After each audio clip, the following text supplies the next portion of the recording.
የኢራን የዘንዶ ስልት ፓይተን ስትራቴጂ ቴህራን የውሃ፣ የኃይል፣ የምግብና የነዳጅ አቅርቦቶችን በመቁረጥ እስራኤልን ለመስበር እንዴት እየሞከረች እንደሆነ እንመለከታለን። ሌላው ሩሲያ ከኒኩለር ሰርጓጅ መርከቦቿ መካከል 2/3ኛውን በአርክቲክ ያሰማራች በመሆኑ ምክንያት አሜሪካ የመከላከያ ስልቷን እንደገና እንድትከልስ ተገዳለች። ይህም በዘገባችን ተጠናቅሯል። በመጨረሻም አነጋጋሪው ውሳኔ ነው። የዶናልድ ትራምፕ ምስል ያለበት የወርቅ ሳንቲም እንዲታተም ጸደቀ። ይህስ ምን ይዟል የሚለውን ወደ እናንተ በዝርዝር እናደርሳችኋለን። ሰላም ጤና ይስጥልን የቻናላችን ተከታታዮች እንደምን ቆያችሁ? ለዚህ ቻናል አዲስ የሆናችሁ ቻናላችንን ሰብስክራይብ በማድረግ ቪዲዮን እንድትጀምሩ እየጋበዝን እንዲሁም ደግሞ ቪዲዮን ከመጀመራችሁ በፊት ላይክ ማድረጋችሁን አትርሱ እያለን ወደ ዝርዝር መረጃው እናምራ። ጦርነቱ ሙሉ በሙሉ ተቀይሯል። ይህ አሁን በኢራንና በእስራኤል መካከል የሚደረግ የተለመደ የወታደራዊ ጥቃት ልውውጥ አይደለም።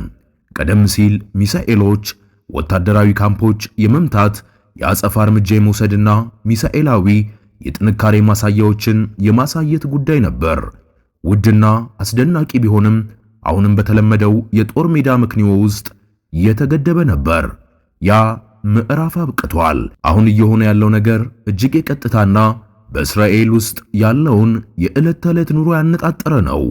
ኢራን ከእንግዲህ የእስራኤልን ጦርነት ፊት ለፊት በሚደረግ ፍልሚያ ለማሸነፍ እየሞከረች አይደለም። የቴህራን ስትራቴጂ ወደ መሰረታዊ ነገር ተቀይሯል።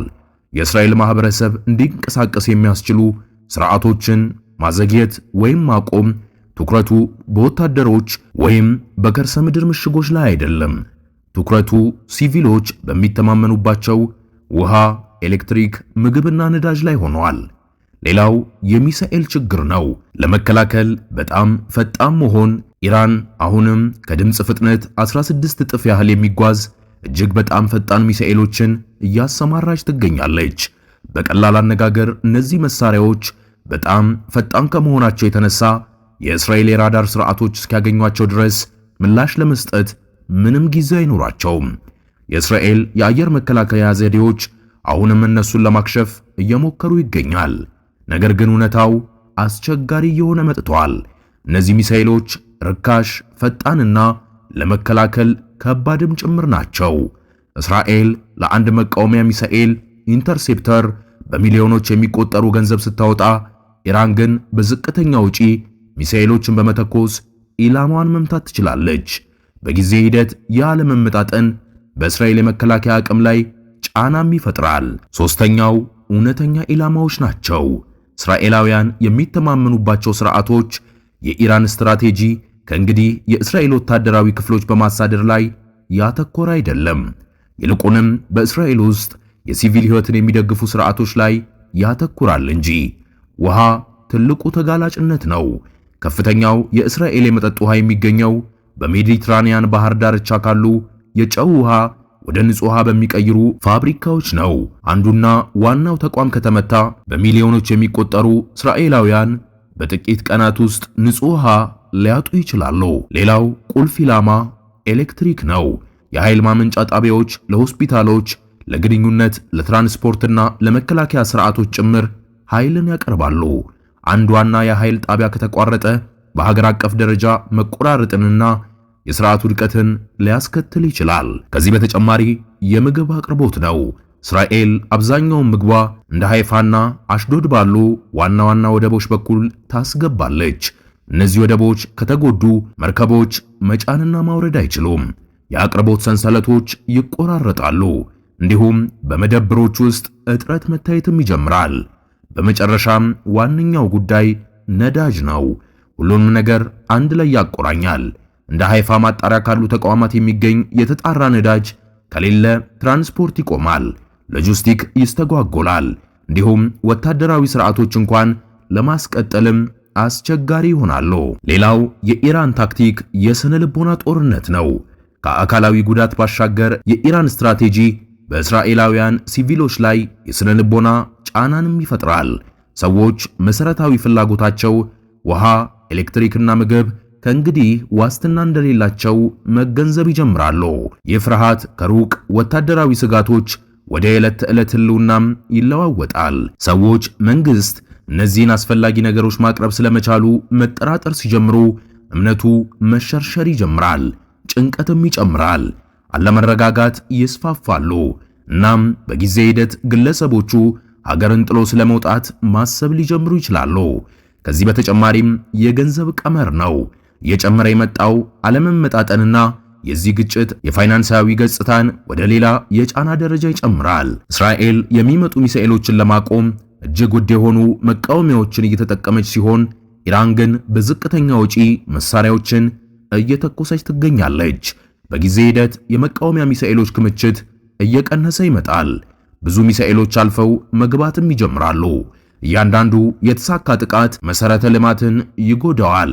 እናም እያንዳንዱ ጥገና የገንዘብ ጫና ይጨምራል። ይህ ስትራቴጂ ቀደም ሲል ጥቅም ላይ ውሏል። የኢራን አካሄድ በቀደሙት ግጭቶች የታዩ ስልቶችን ያንጸባርቃሉ። በኮሶቮ ኔቶ የዕለት ተዕለት ኑሮን ለማስተጓጎልና ፖለቲካዊ ውጤቶችን ለማምጣት እንደ የኃይል ስርዓትና ድልድዮች ያሉ መሰረተ ልማቶችን ኢላማ አድርጎ ነበር። በጋዛም በውሃ በኤሌክትሪክና በምግብ ላይ ቁጥጥር ማድረግ በህዝቡ ላይ ቀጣይነት ያለው ጫና ለመፍጠር ጥቅም ላይ ማውለዋል። አሁን ያለው ልዩነት ፍጥነቱና ትክክለኛነቱ ብቻ ነው። በመጨረሻም በእስራኤል ውስጥ ኑሮን የማይቻል ማድረግ ነው። ይህ ስትራቴጂ ስለ ፈጣን የጦር ሜዳ ድል አይደለም። ግቡ ቀርፋፋና መዋቅራዊ ነው። በእስራኤል ውስጥ የዕለት ተዕለት ኑሮን ለማስቀጠል አስቸጋሪም ያደርገዋል። ውሃ የማይተመን፣ ኤሌክትሪክ የማይረጋጋ፣ የምግብ አቅርቦት እርግጠኛ ያልሆነና ነዳጅ ውስን ከሆነ መደበኛ ህይወት መፈራረስ ይጀምራል። ንግዶች ለመንቀሳቀስ ይቸገራሉ። ሆስፒታሎች ጫና ይገጥማቸዋል። እንዲሁም የዕለት ተዕለት ተግባራት ይስተጓጎላሉ። ይህ ሀገሪቱን ከውስጥ ያዳክማል። ሌላው የስነ ልቦናው ስብራት፣ ምንም ደህንነቱ የተጠበቀ ቀጠና የለም። የዚህ ስትራቴጂ ዋና አካል የደህንነት ስሜትን ማስወገድ ነው። ቀደም ባሉት ግጭቶች ሰዎች የተወሰኑ አካባቢዎች ወይም ስርዓቶችም የተጠበቁ እንደሆኑ ያምኑ ነበር። ያ እምነት አሁን እየተሸረሸረ መጥቷል። ስጋቱ ከድንበር ወይም ከወታደራዊ ተቋማት አልፎ ወደ ዕለት ተዕለት ህይወትም ዘልቆ እየገባ ይገኛል። የኢኮኖሚ ውጥረቱ በከፍተኛ ቴክኖሎጂና ኢኮኖሚ ላይ የሚፈጥረው ጫናም ቀላል የሚባል አይደለም። የእስራኤል ኢኮኖሚ በጣም የዳበረና በመሰረተ ልማትና በባለ ሀብቶች እምነት ላይ የተመሰረተ ነበር። በኃይል በወደቦችና በትራንስፖርት ላይ የሚደረጉ ተከታታይ መስተጓጎል በጠቅላላው ስርዓት ላይ የከፋ ተጽዕኖም ያሳድራል። ዓለም አቀፍ እምነት ሊዳከም ይችላል። ይህም የኢኮኖሚ መሰረትን ይፈታተናል። በመጨረሻም መዋቅራዊ ግጭት ነው። አሁን እየታየ ያለው ነገር ከተለመደው ጦርነት ወደ መዋቅራዊ ግጭት የተደረገ ሽግግር ነው። ይህም ስለ መሳሪያ ወይም ስለ ግዛት ብቻ አይደለም፣ ስለ ስርዓቶች መረጋጋትና አንድ ማህበረሰብ በተከታታይ ጫና ውስጥ የመስራት ችሎታ ነው። ይህ ከእንግዲህ የሚሳኤልና የመከላከያ ጦርነት ብቻም አይደለም፣ የዘመናዊ ህይወት መሰረቶች ላይ ያተኮረ ግጭት እንጂ። እና እነዚህ መሰረቶች ሲናጉ በእነሱ ላይ የተገነባው ነገር ሁሉ እየፈራረሰ ይሄዳል። ሌላው ወቅታዊው መረጃ ሩሲያ ከኒኩለር ሰርጓጅ መርከቦቿ መካከል 2/3ኛውን በአርክቲክ ያሰማራች በመሆኑ ምክንያት አሜሪካ የመከላከያ ስልቷን እንደገና እንድትከልስ ተገዳለች። የአሜሪካ የስለላ ማህበረሰብ የ2026 ዓመታዊ የስጋት ግምገማ እንደሚያመለክተው ሩሲያ በባህር ላይ የተመሰረተውን የኒኩለር መከላከያ ኃይሏን 2/3ኛውን ያህል በአርክቲክ ቀጠና በማከማቸት ስትራቴጂያዊ አቅሟን በከፍተኛ ሁኔታ እያጠናከረች ትገኛለች። ሪፖርቱ እንደሚያመለክተው ሞስኮ በሩሲያ የሰሜን የባህር ኃይል ኖርዘርን ፍሌት ቁልፍ ማዕከል በሆነው የኮላ ልሳነ ምድር በሚገኝ የባህር ኃይል ጣቢያዎች ላይ 7 የሚጠጉ በኒኩለር ኃይል የሚሰሩ የባላስቲክ ሚሳኤል ሰርጓጅ መርከቦችን አሰማርታለች። ይህ የኃይል ክምችት የሩሲያ የኒኩለር ሁለተኛ ድብደባ ወይም ሰከንድ ስትራይክ አቅም የጀርባ አጥንት ሲሆን የኒኩለር ግጭት ቢከሰት እንኳን ኃይሏ ተርፎ አጸፋዊ እርምጃ መውሰድ እንዲችል የሚያረጋግጥ ነው። ሩሲያ ከፍተኛውን የኒኩለር ሰርጓጅ መርከብ ኃይሏን በአርክቲክ ምሽጎች ውስጥ በማስፈር የቀጠናውንና መልክዓ ምድራዊ አቀማመጥና አስቸጋሪ የአየር ሁኔታን በመጠቀም ንብረቶቿን ከክትትል እንዲሰወሩ እያደረገች ነው። የአርክቲክ አካባቢዎች ሁኔታ ከባህር ከአየርና ከስለላ ስርዓቶች ጋር ተዳምሮ የኔቶና የአሜሪካ ኃይሎችን እነዚህን ሰርጓጅ መርከቦች ለመከታተልና ለማጥፋት የሚደረጉትን ጥረት እጅግ ውስብስብ ያደርገዋል። ይህ ለውጥ አሜሪካ በተለይም በሰሜን አትላንቲክና በአርክቲክ ቀጠና ያለባትን የመከላከያ ስልት እንደገና እንድታጤን እያስገደዳትም ይገኛል። ሩሲያ የውሃ ውስጥ የኒኩለር ጋሻዋን በማጠናከርና በሰሜናዊ ጫፍ ያላትን እንቅስቃሴ በማስፋቷ የምዕራባውያን የጸረ ሰርጓጅ መርከብ ውጊያ አንቲሰብማሪን ዋርፌር የነበረውን ባህላዊ የበላይነት ፈተና እየገጠመው ይገኛል። የኮላለ ልሳነ ምድር የሰርጓጅ መርከብ ጣቢያዎች፣ የአየር ማረፊያዎችና ዘመናዊ የሚሳኤል ስርዓቶች በማስተናገድ የዚህ ስትራቴጂ ማዕከል ሆኖም ቀጥሏል። የአርክቲክ ቀጠና እያደገ የመጣውን ወታደራዊ እንቅስቃሴ ሞስኮ የኒኩለር መከላከያዋን ደህንነት ለማጥበቅና በአካባቢው በሚገኙ አዳዲስ ስትራቴጂያዊ መንገዶችና ሀብቶች ላይ የበላይነቷን ለማረጋገጥ ያላትን የረጅም ጊዜ ትኩረት የሚያንጸባርቅ ነው። ሌላው ከወደ አሜሪካ የተሰማው አነጋጋሪ ውሳኔ የዶናልድ ትራምፕ ምስል ያለበት የወርቅ ሳንቲም እንዲታተም ጸደቀ። በፕሬዝዳንት ዶናልድ ትራምፕ የተመረጡ ኮሚሽነሮች የፕሬዝዳንቱ ምስል ያለበት መታሰቢያ የወርቅ ሳንቲም እንዲታተም በሙሉ ድምፅ አጽድቀዋል። ይህ ውሳኔ በአሜሪካ የፖለቲካ መድረክ ከፍተኛም ክርክርን ቀስቅሷል። ሳንቲሙ ፕሬዝዳንት ትራምፕ በዋይት ሃውስ ሬዞሉት ዴስክ ፊት ቆመው እጃቸውን በጠረጴዛው ላይ አሳርፈው ወደ ካሜራው ትኩር ብለው ሲመለከቱ የሚያሳይ ምስል ይዟል። ሳንቲሙ ከ24 ካራት ንጹህ ወርቅ የሚሰራ ሲሆን መጠኑና የገንዘብ ዋጋው ገና እየተመከረበት ይገኛል።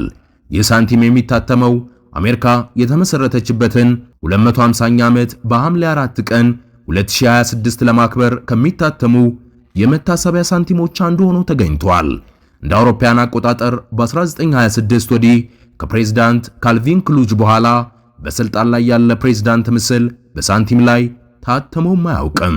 የአሜሪካ የፌዴራል ሕግ በስልጣን ላይ ያሉ ወይም በሕይወት ያሉ ፕሬዝዳንቶች ምስል በገንዘብ ላይ እንዳይታተምም ይከለክላል።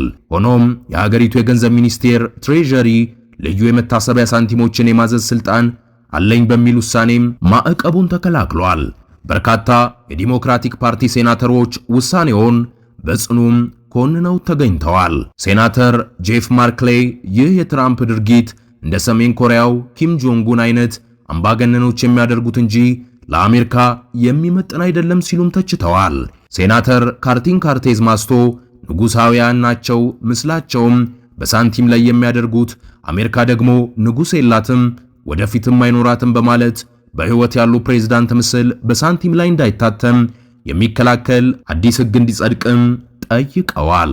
ሳንቲሙ በውስን ቁጥር ሊሚትድ ኤዲሽን የሚታተም ሲሆን መጠኑም ከወትሮ ሳንቲሞች ጎላ ያለ እንዲሆን ታቅዷል።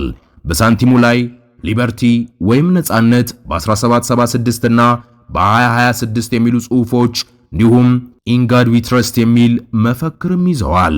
ጀርባው ላይ ደግሞ የአሜሪካ ብሔራዊ አርማ የሆነውን ንስር ምስል ቀርጸዋል። የቻናላችን ቤተሰቦች ለሰዓቱ የነበሩን ትንታኔና ዜናዎች እኚህን ይመስላሉ። በሌላ አዲስ አገራዊ እንዲሁም ዓለም አቀፋዊ መረጃዎች እንድንገናኝ ቻናላችንን ሰብስክራይብ በማድረግ እየደገፋችሁ እንድትቆዩን እየጋበዝን እንዲሁም ቪዲዮ ከተመቻችሁ ላይክ፣ ሐሳብ አስተያየታችሁን ኮሜንት ሴክሽን ላይ አስቀምጡልን እያልን ቸር ቆዩ እንላለን።